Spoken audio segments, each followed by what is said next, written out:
Assalamualaikum warahmatullahi wabarakatuh.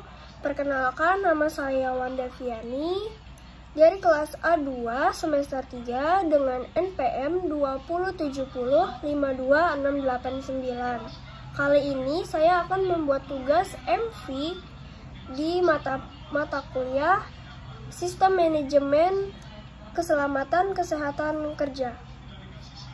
Berikut materi yang akan saya berikan dari selama 1 semester yang sudah diberikan kepada saya. Kali ini saya akan mengulang materi Sistem Manajemen Keselamatan Kesehatan Kerja selama 1 semester kepada saya. Dan saya akan mengulang kembali materi tersebut di video ini sebagai tugas saya yang dengan kode tugas MV.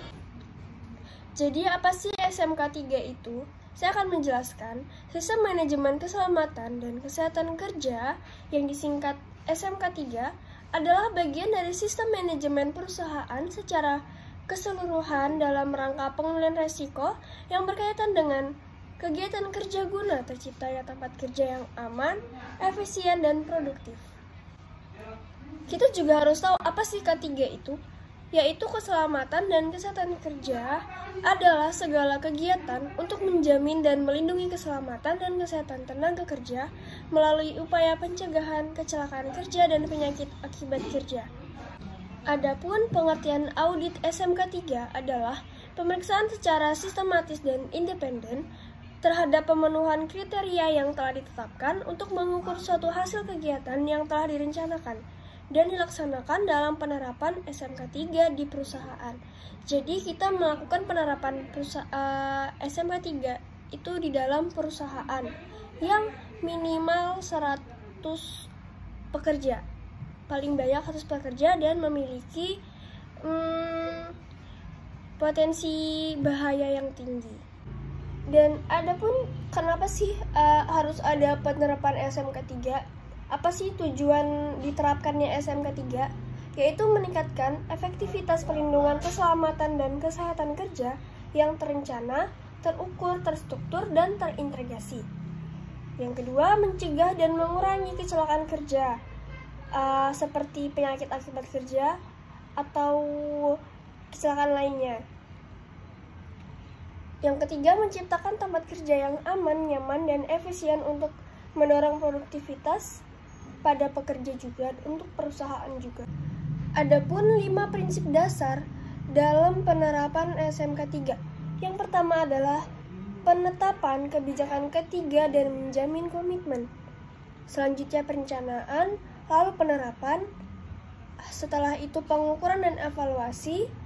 Yang terakhir peninjauan ulang dan peningkatan SMK 3 oleh manajemen. Setelah itu peningkatan berkelanjutan.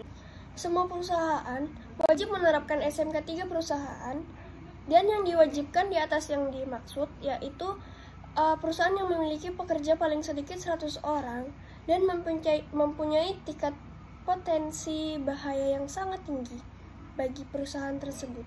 Jadi perusahaan yang memiliki kriteria yang tersebut wajib sekali memiliki dan menerapkan SMK 3. Adapun paradigma pengawasan K3 dasar hukum SMK 3.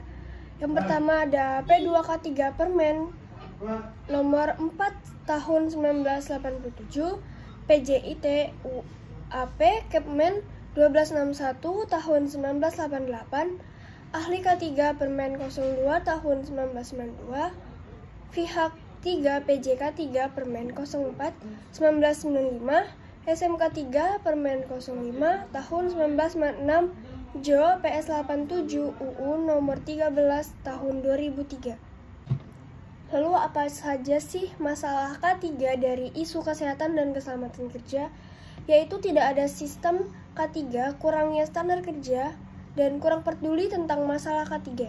Itu adalah sebuah masalah dalam perusahaan dalam K3.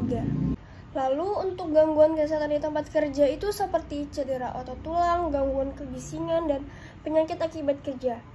Lalu untuk yang keselamatan kerja itu ada banyak sekali tingginya angka kecelakaan kerja di perusahaan industri, lalu bahaya kebakaran yang berpotensi tinggi, dan juga bahaya lalu lintas dari dan menuju ke sebuah perusahaan industri tersebut. Kita juga harus tahu apa sih akibat penyebab apa aja gitu yang kok bisa terjadinya bahaya. Itu tuh disebabkan oleh kekurangan dalam pengetahuan, keterampilan dan sikap, keletihan atau kebosanan, kerja manusia tidak sepadan dengan ergonomis, gangguan psikologis, dan juga pengaruh sosio-filosofis. Biasanya juga karena terlalu letih gitu kan, kebanyakan kerja dan tidak sesuai jam kerja yang diikuti oleh pemerintah. Lalu bagaimana sih resiko itu dapat dikelola? Yaitu dengan menghindari resiko, mengontrol resiko, memindahkan resiko, dan mengingat atau memperhatikan resiko tak terhindarkan. Jadi resiko itu nggak bisa dibatalin, tapi harus dihindari dan dikontrol. Adapun kebijakan K3 dalam Peraturan Pemerintah Nomor 50 Tahun 2012 Pasal 5 Ayat 2, yaitu penerapan SMK 3 diwajibkan kepada perusahaan yang mempekerjakan pekerja atau buruh paling sedikit 100 orang, dan yang kedua, perusahaan yang mempunyai pekerjaan dengan tingkat potensi bahaya tinggi. Dalam elemen yang pertama, pembangunan dan pemeliharaan komitmen memiliki dia terdapat 15 kriteria. Kriteria yang pertama 111 itu terdapat kebijakan ketiga yang tertulis bertanggal ditandatangani oleh pengusaha atau pengurus secara jelas. Dan yang kedua, perusahaan mengkomunikasikan kebijakan ketiga kepada seluruh tenaga kerja, tamu, kontraktor, pelanggan, dan pemasok dengan tata cara yang cepat. Untuk yang 122 itu penunjukan penanggung jawab K3 harus sesuai peraturan perundang-undangan. Dan yang 124, pengusaha atau pengurus bertanggung jawab secara penuh untuk menjamin pelaksanaan SMK 3.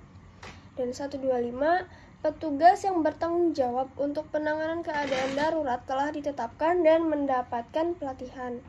126, perusahaan mendapatkan saran-saran dari para ahli di bidang K3 yang berasal dari dalam dan atau luar perusahaan. 133, pengurus harus meninjau ulang pelaksanaan SMK 3 secara berkala untuk menilai kesesuaian dan efektivitas SMK 3. 141, keterlibatan dan penjadwalan konsultasi tenaga kerja dengan wakil perusahaan didokumentasikan dan disebarluaskan ke seluruh tenaga kerja. Lalu yang 143, perusahaan telah membentuk P2K3, panitia K3 sesuai dengan peraturan perundang-undangan. Dan yang kriteria 144, ketua P2K3 adalah pimpinan puncak atau pengurus. 145, sekretaris P2K3 adalah ahli K3 sesuai dengan peraturan perundang-undangan. 146, P2K3 menitik beratkan kegiatan pada pengembangan kebijakan dan prosedur pengendalian resiko. Dan 147, susunan pengurus P2K3 didokumentasikan dan diinformasikan kepada tenaga kerja. 148, P2K3 mengadakan pertemuan secara teratur dan hasilnya disebarluaskan di tempat kerja. 149, P2K3 melaporkan kegiatannya secara teratur sesuai dengan peraturan perundang-undangan. Lalu adapun elemen 2, yaitu strategi pendokumentasian memiliki 2 kriteria. Yang 211, terdapat prosedur terdokumentasi untuk identifikasi potensi bahaya, penilaian dan pengendalian risiko K3.